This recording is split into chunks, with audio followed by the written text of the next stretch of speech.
Welcome to episode 33. Hey, this is John Lee Dumas of EO Fire, and you're listening to Who Did That Voice, where we take an in-depth look at voiceovers. It's a new year, and if you're like me, you were already thinking about warmer weather and taking that getaway to that tropical or exotic destination.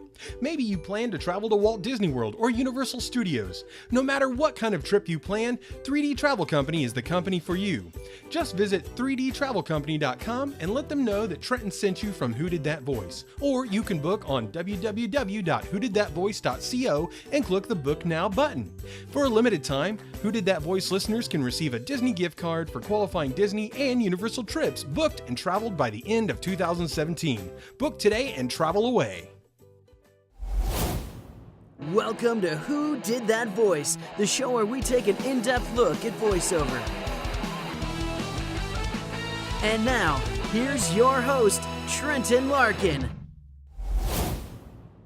Hey everybody, welcome back to the show. This is part 2 with Kerrigan Mahan, the voice of Goldar, Magna Defender, Jeb from VR Troopers, and Beast from Team Knight Rider. If you haven't heard part 1, please listen to episode 32 before you hear this one. Alright everybody, let's get back into the action. So, to begin, our special guest comes all the way from outer space, wears gold, has wings, and hates the Mighty Morphin Power Rangers. Yes folks, we have Goldar from Mighty Morphin Power Rangers. You will soon pledge your allegiance to me!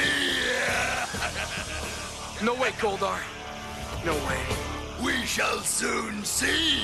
Behold! Do you even recognize yourself, Tommy? Do you see what a gallant hero you used to be, Green Ranger? Our special guest has not only had the opportunity to play one of the most revered and loved villains of all times on Mighty Morphin Power Rangers, but he has also gotten to play one of the Super Rangers from Power Rangers Lost Galaxy. That's right, he played Magna Defender. Time to finish what we started. Magna Defender? Zika? You will carry on the work we began.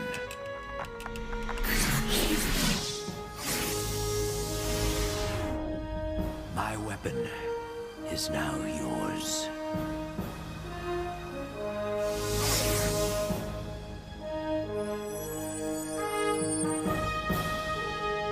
You will be the Magna Defender.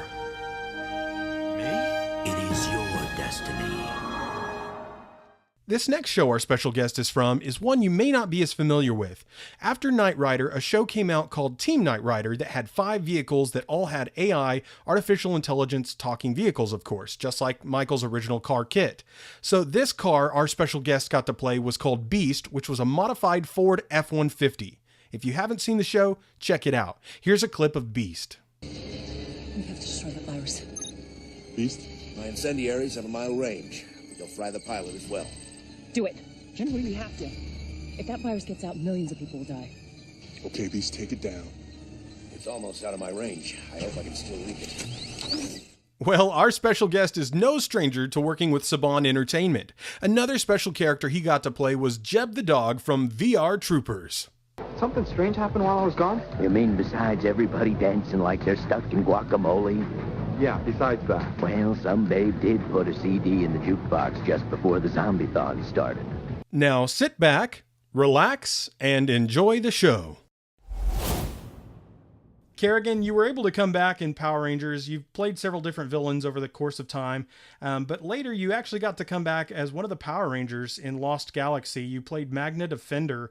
What was it like returning to the series after playing such a big villain, Goldar, to come back and play Magna Defender? Well, again, as most people don't realize, Scott called me on a semi-regular, semi-basis, and, what are you doing? What do you have in mind? You want to come and do some putty work? I said, how, when? He said, today at 3. I said, I can do it. How much? How long? He said, about an hour and a half. I said, good. Yeah, I'll come up. So it wasn't like I'd been away from Power Rangers. We went up, we do this, we do that. I do what we call a monster du jour, which was, the monster of that particular show. I remember doing one called Monitor Org, I think, where, I dare I say, was kind of doing a weak version of Goldar, and I really I or Scott should have said, you know what, let's do something else different for this. Quite frankly, it was rather lazy on both of our parts. But I was actually in New York in 97. I took a one-man show that I directed and did some writing on, too, called Maddie, An Evening with Christy Mathewson, which starred another voiceover cohort of mine, Eddie Frierson. And we ran in Los Angeles for 9 months, and then we took it to New York and ran off-Broadway for 5.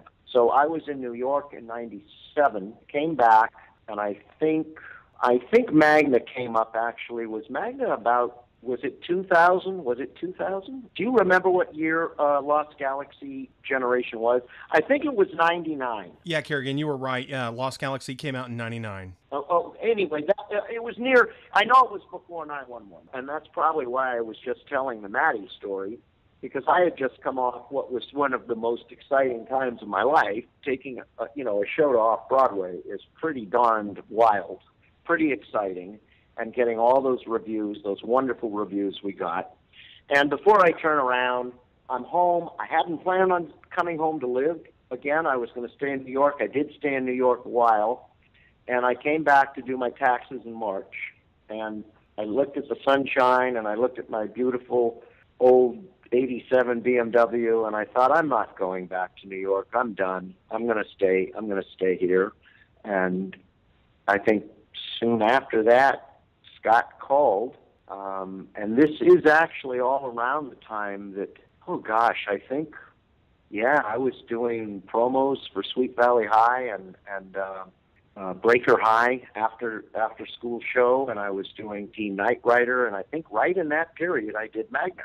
And he called up and said, do you want to come up? I want you to play a role. He had that kind of power. Scott was able to actually pass. Meaning they took a meeting and Scott would say, what about Kerrigan to play Magna? And then they all kind of in that meeting said, yeah, perfect. Anybody else you want to bring up? And Scott would say yes or no. In this case, he said no, which is I find interesting to this day, because I don't recall knowing what I was going to do with him exactly when I got up there, but somehow we kind of landed on, I looked at the footage and we talked about the character this time quite a bit. And I wound up kind of just plugging in a, rather organic fashion into kind of a Clint Eastwood-esque feel. And we both agreed this is the voice. This is, it's mystical and eerie and deep. And then as I recorded him, he turned into the best, I think the best, I have to say, and I've done over hundreds of characters, and he probably was the most demanding character. He had nothing to do with Goldar whatsoever. As far as being a ranger, it was all-encompassing. He was a tortured soul. He was an anti-hero, and I gave that character absolutely everything I had as an actor, to the point that I was actually moved behind the microphone, which is not to say it's the absolute first time that I was emotionally moved. That's what we're supposed to do, is act. And most people don't realize that when actors cry, it is not acting. It's crying. We are just able to do it. And we're able to turn it on or turn it off, the good ones.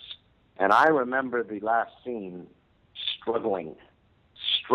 So when you saw it, or when you see it again, as I chose to about 2 years ago, to see if I was really any good, I was crying at the end of my own damn performance, which I don't know if that's a good thing, or maybe I should be then scheduling a shrink appointment. But well, I would say it's pretty powerful if your own words move you, still to this day. Yeah, I was moved. I sat right in my living room crying at my own bloody performance, which, needless to say, quite happy that it was as good as I thought it was. And, there's always that horror when you go back and look at something, oh, does this hold up, or is it really any good? And it was. It was awfully good. And so, I'm saying to you that this role was probably the tour de force of my entire career. Wow, that's very big. That's magnanimous. It was. It really was. It took every. I really reached down deep, and when I hauled myself into that, into the fire, or into wherever I took myself, I can't quite exactly remember, but it was curtains for me. And it was my choice, and I did it because I knew it was the right thing to do. And it was a challenging role. I'm not going to kid you. There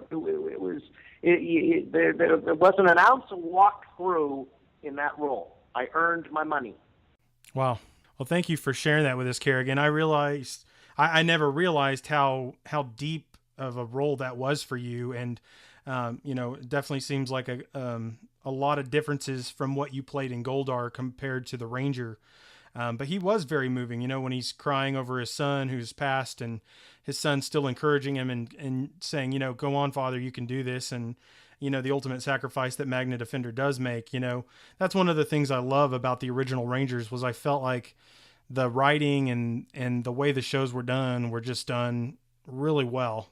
And Trenton, I think that was probably, quite honestly, I think it was probably one of, if not the best arc of all generations. Yeah. That 9-episode arc was pretty powerful. It was some of the best, if not the best, writing on the show. And I will also say that there were no humorous outtakes one would find during that recording. I can promise you. There was not once did I say to Scott, "Oh, let me do something with him here. I'm gonna screw around. I'm gonna act." No, didn't exist. Well, it's very evident in the way your performance comes through, because it is very powerful. It is very moving, and it is tear jerking. You really bring the emotion that character is feeling to life, and it's very evident by how it's portrayed on screen. So. Well, thank you. I thank you. I'm the first to critique my performances, and I would be the first here, and I would have been the first in my living room to throw a magazine at it and say, this sucks. Well, it didn't, and I'm very, very proud of my work on that, and I'm fascinated to this day how many people come to my table at cons and don't realize, 7 out of 10 don't realize I played Magna Defender. Well, he's an absolute different character. He's very different in the vocalization, but he's also different in his presentation. You know what I mean? Which is good for you as an actor that people don't know. I say 7 out of 10 coming to your table not knowing means that they have something to discover every time they come to your table and realize, they're wow. Thrilled. They're blown away. I mean, they're like, oh my God, what? You were Magna? What? It speaks volumes of who you are as an actor. That's always fun. Yeah. Yeah, it's a gas. The whole career's been a gas. It's just crazy. It's crazy. Well, Magna Defender was one of my favorite. I called them Super Rangers, like Tommy when he originally was the Green Ranger. I call them the Super Rangers because they're the ones with the extra power, and they come in at the moment of dire need. And Magna Defender was definitely one of my favorite growing up. So it's most fascinating to realize that you played him, and to be able to speak with you about this role is surreal. I'll bet it is. I say to the people who come into my table always, sometimes their hands are shaking, and I try to reel them in and settle them down and get them laughing and relaxing. But I say it to them sometimes, and I say it to you, and I say it to whoever is listening. This is absolutely as surreal for us as it is for you. We did not know that we were a part of a true television legacy, and it's beyond a wow factor. I mean, it is emotional. It's emotional to know you have fans in little tiny countries like Estonia that are your fans, and it's like, wow, I did contribute. I brought something. I did contribute. I gave something back without even knowing it. And now I'm going to these things and still giving back, which is, I'm doing it now. I'm giving you my stuff. Yeah, absolutely. Yeah. Well, and I appreciate all your time that you've donated to sharing your stories and you know, the inside facts and realities that sometimes come with being in voiceover. You know, with voiceover as an industry, what kind of advice would you give to someone who's grown up listening to your voice and they want to get into this voiceover industry? What would you say to them? Well, what I say is probably not as politically correct as what a lot of other people probably would say. Again, this is where, you know, the rubber meets the road, the BS I don't go for. I think probably best case would be don't go into this and stay in college and figure out in this crazy day and age what you want to do with your life, because this is extremely difficult. The politics is difficult. I caught this in the day, and I'm very lucky, very fortunate, and very grateful. I caught this in the heyday. I should say I was in the tail end of the heyday. And what I mean by that is it was still accessible, and it still made a lot of sense, and producers still cared about what you did and what your resume looked like. And today, like so many other things, boy, oh boy, it's also haphazard, and there's such a lack of caring who or what you are, or what you can bring to a character or not bring to a character. And so, you know, I'm sounding very like stay out, go away. It's impossible and it's heartbreaking. On that note, I'll say this. If you are insistent and you have to do it and there's no stopping you, then my advice is real straightforward and simple. And it has little to do with most people's answer. And my answer is this. Everything is contacts. If you're in Kansas, get out, because the only place this is going to happen for you is in Hollywood, California, not New York City, not Funimation in Dallas, Hollywood. Now, what do you do when you get there? You go find the best voiceover teacher? No. You go find the most popular voiceover teacher. Who is the flavor of the month? Who is the voiceover guru who has somehow found themselves into that role? That flavor of the month role. That's where you need to be. You need to be with the flavor. And then you need to rub shoulders with all those other VO people that are with the flavor, and you need to make friends with them, and they need to like you, and you need to go to the parties that they go to, and you need to hang out at the restaurants they hang out at, and you need to go drinking with the ones that you need to go drinking with. And with all that said, you better be talented, because if you're not, forget it. Go home and don't let the door itch you in the ass. End of story. Next. So, you know, I feel like you give the raw truth and you don't sugarcoat it.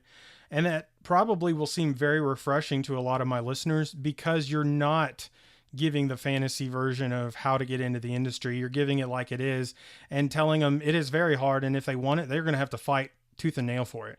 And, you know, I am so sick of hearing this horse crap on these panels of, you know, if you work hard and cream all these rises to the... No, it doesn't. All you have to do is turn on the television and watch American Idol or The Voice or America's Got Talent. And you mean you're telling me that this guy has been singing in bars for 20 years and nobody's picked him up? There's your answer, kids. There's your answer, okay? There's a lot of talent out there, kids. A lot of talent. So everything I said is mandatory. You better be thick-skinned. Again, my first answer is stay out. Why would anybody want to put themselves through this? If you have to, you have to. But if you're going to, do what I said. That's it. Well, thank you, Kerrigan, for being honest and sharing the unsugar-coated version.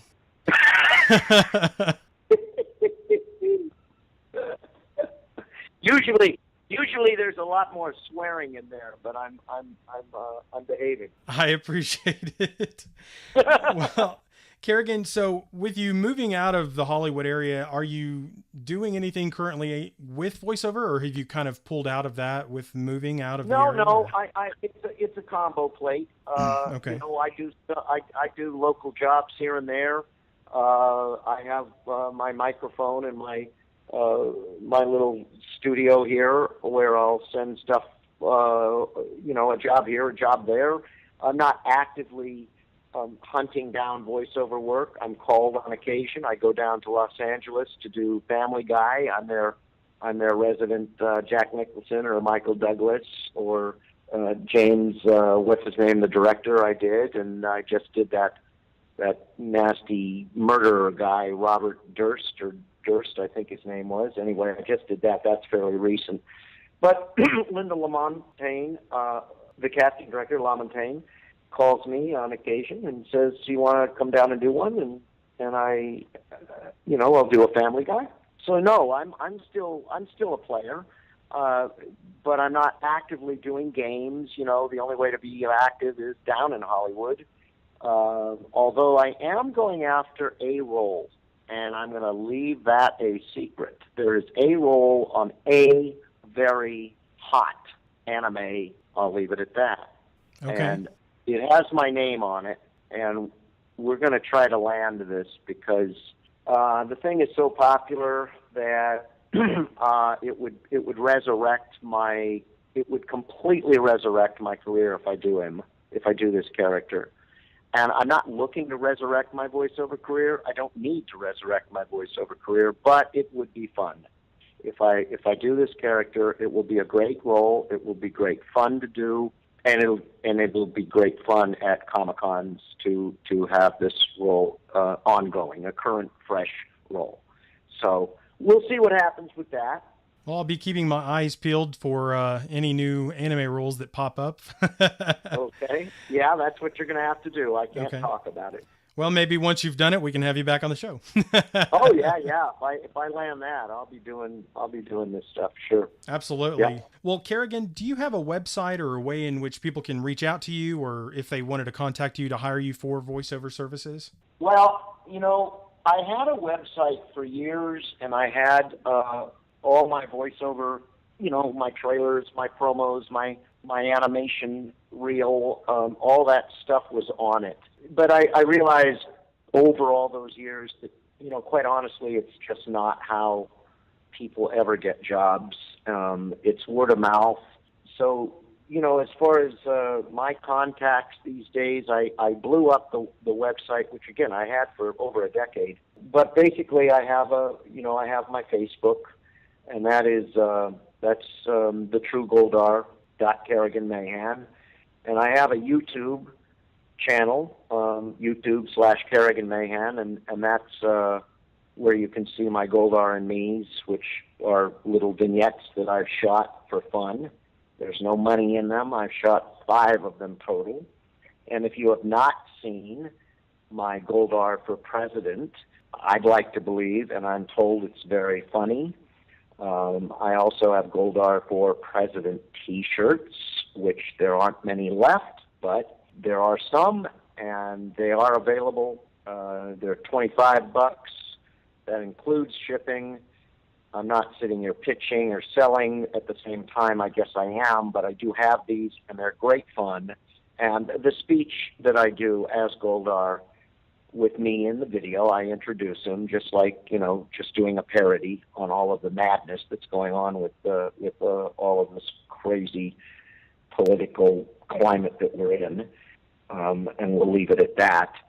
But you can basically look at that, and if you want a Goldar for President T-shirt, I ship them out literally immediately. You go to goldar@kerriganmahan.com, and if you want to hire me for a gig, you can do it through there too. And that is through PayPal is how you order a shirt. And then, of course, I guess there's the old Twitter, and that's you can tweet me at the True Goldar. But that's, I think, everything. I think I've given you all I got, and I have help. I'm not going to kid you. I have help with my social media. I do the best I can, and I'm getting better at it.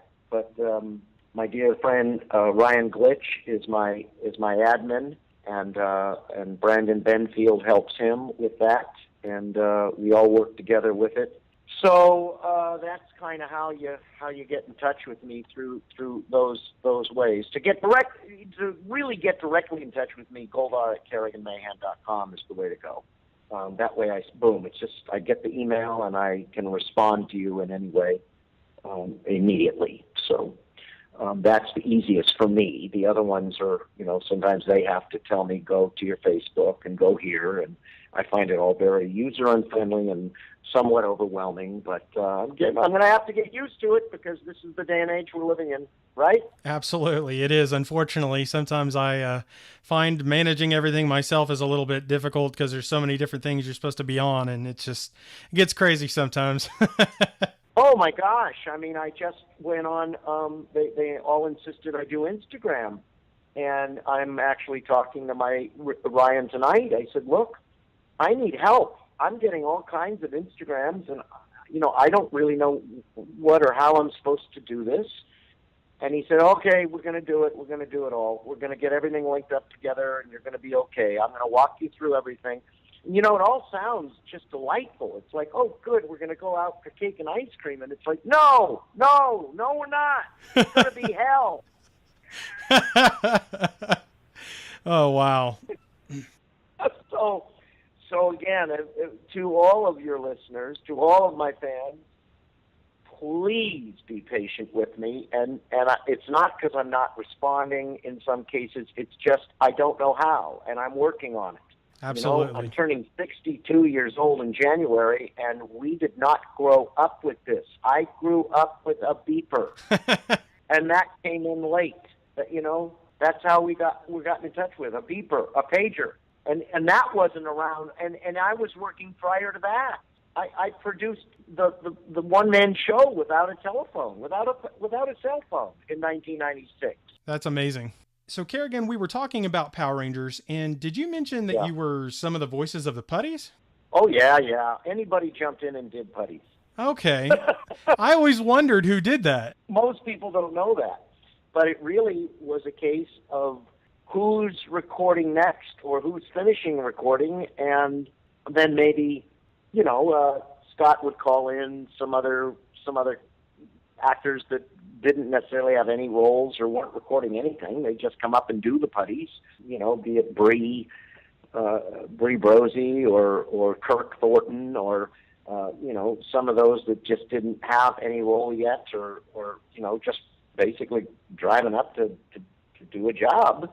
And, some job it was, but it would simplify things for Scott if he said, okay, wait, I don't need, and she's recording, and then he's recording, and then we'll do the putties and we'll go to lunch. So, I'd sometimes say, it's already been predetermined. Or sometimes Scott would say, hey, we're doing putties. Do you want to jump in? That's awesome. Was it just kind of random verbiage? What's that? Like when he directed putties, like what do? Do you just kind of go in there and just start jabbering? Or? Oh, yeah, you look at the screen and there's a putty cue. And the putties, more times than not, we didn't even rehearse one. We're just looking at the screen and doing them. Wow. So, we're 3 or 4 or 5 of us are just doing it. So. Wow. Needless to say, it was not rocket science. Yeah. I figured. We got the extra bump in money to do the putties. It was like another session. So, we got a putty session, and, we were there. So, what's another 45 minutes of work? Yeah, absolutely. Well, Kerrigan, I have one final question for you today, sir. Yeah. The question I have is, what is the legacy that you want to leave behind? Well, it's funny. Earlier in this interview, I was talking about, you want to leave this behind and that behind. And as I get older, I realize that, we're things do wind down. Unfortunately, in your 20s, there's no end to any of it. Your 30s, there's no end. Even in your 40s, there's no end to any of it. But you start, coming into, I'm only just coming into my age, and it changes a little. You start to realize you're coming into those years. And, when I see Michael Forrest at 87 years old at Power Morphicon, and I realize I'm only 20 some odd years away from, you go down that road, and then you go down the road where you don't know. I hang up and I start down the stairs and I am slammed with a heart attack. So we just don't know anything. So I guess my legacy is going to be Goldar, quite frankly, and I'm okay with that. I mean, if I died today, I don't think there's any question. I've left behind honesty. I've left behind my word is my bond. And I've left behind making a lot of kids very happy, and a lot of adults that have memories that I have not and did not really know that was happening while I was doing that job. And if somebody had told me 20 years ago, well, this Goldar character is going to be with you for your whole life, I would have been, somebody's got to get this guy off drugs. He's confused. And so I guess that's it. I think that is my legacy. Now, is that to say that, what if that big, fat tentpole script you have under your belt sells and everybody's talking about it and this, that, and the other? Well, I got to be honest with you, Trent. I don't care how big a movie, even if I wound up directing a big movie or a small movie. I've done a lot of directing, and I'm doing more and more and more writing. I don't think anybody's going to be able to make an argument that the legacy is going to be Goldar. I'm not embarrassed. I'm only proud of that. I don't think there's anything wrong with that. I think it's bigger, way bigger than even I realize to this moment. Well, that's a big word, and I truly do believe that Goldar for sure is a legacy that you will be known for forever. I think he holds up. If he's held up this long, and I think and I'm not going to say a couple of the celebrities' names, big actors, one of which I knew well and hung out with, who is long since dead, and he has come up a number of times in mixed company, his name, and I have been met with, who's that? And I'm realizing that this character is going to outdo some of the biggest Hollywood stars ever, which is crazy, and it speaks volumes, but I don't think anybody can much argue with that. I think Goldar is going to hold up a long time, because you can't point to that many shows that have been going for 23 years. And the fact that we were the originals is never going to be taken away from us, and it's going to be remembered, because, again, we have Netflix. We have all these things that, the original fans in their late 20s and early 40s and everything in between are now showing their kids. So I'm every generation right now. Absolutely. I totally agree, because I'll show it to my kids, and the original Rangers are my favorite. You just can't beat the first 3 seasons when Mighty Morphin was everything. And that's what 9 out of 10 people tell me, if not 10 out of 10. So it's not like you're just saying that or I'm saying it. Yeah.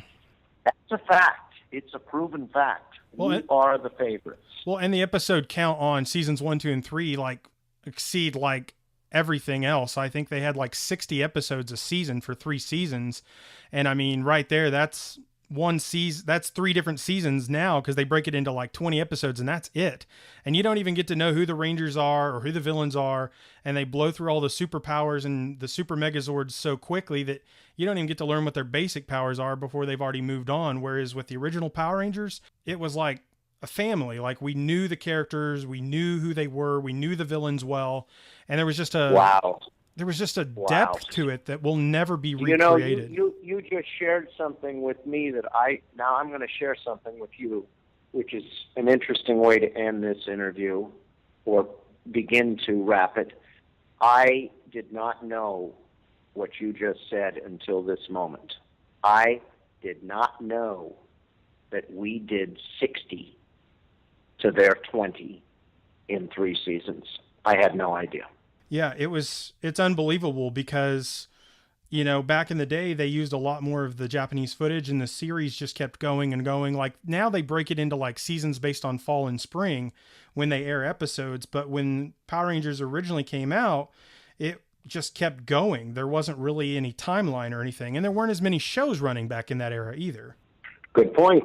Good point. We have so much content now that it's just completely overwhelming.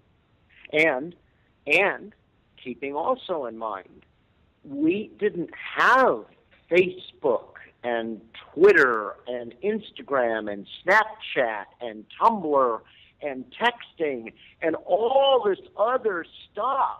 None of that existed. Dude, in 93, nobody had a cell phone. Yeah, nobody. Nobody had a cell phone. If you were paged, you went and pulled over and found a payphone. Well, also, and this is a good note to wrap on. Remember, fans, remember, listeners, Goldar never died on camera. I was never turned to sand. Show me where that happened, and I will show you a lie, because it doesn't exist. You're absolutely right, because he goes off with Lord Zed and Rita on Serpentera, I believe, and they leave Earth. There you go. So there's room for old me to come back, number one. And number two, let's leave it on a cliffhanger. Where in the world and what is happening with my character in the movie? And if you all think I know, you're wrong. I don't. I am as perplexed and as confused and nerve-wracking, would put it mildly.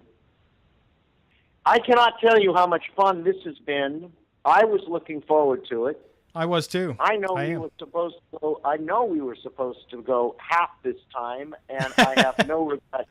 I have no regrets whatsoever. I don't either, because you literally are part of my childhood, and like I said, it is surreal, and it's been an absolute pleasure and honor to have you on today, and just to get to hear your stories and learn from you, because you're Goldar and you're Magna Defender, and you've done some other amazing things like Dragon Ball, and I don't know, man, you've just been such a part of my life without even knowing it, and parts of shows that I've always been fascinated with and grew up with. And it's just amazing because you have such a diverse voice. I didn't realize all these different characters were you, but they were all characters that I had a fondness of or an attachment to somehow. So it's been a pleasure.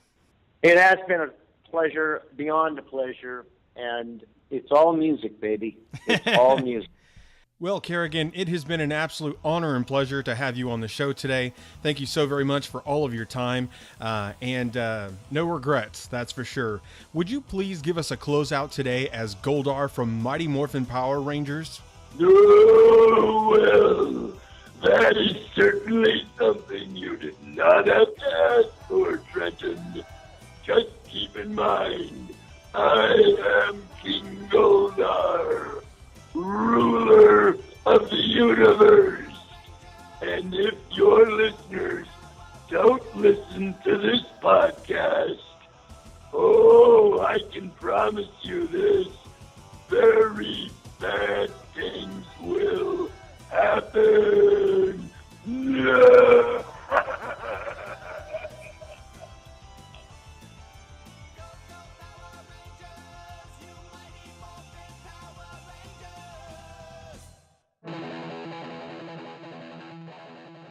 Well, everyone, that's all the time we have for this episode. Join us this Tuesday, January 10th, for our next special guest, all the way from the UK. This is our first international guest, so please tune in. You won't want to miss this episode. Hey, do you ask yourself who did that voice?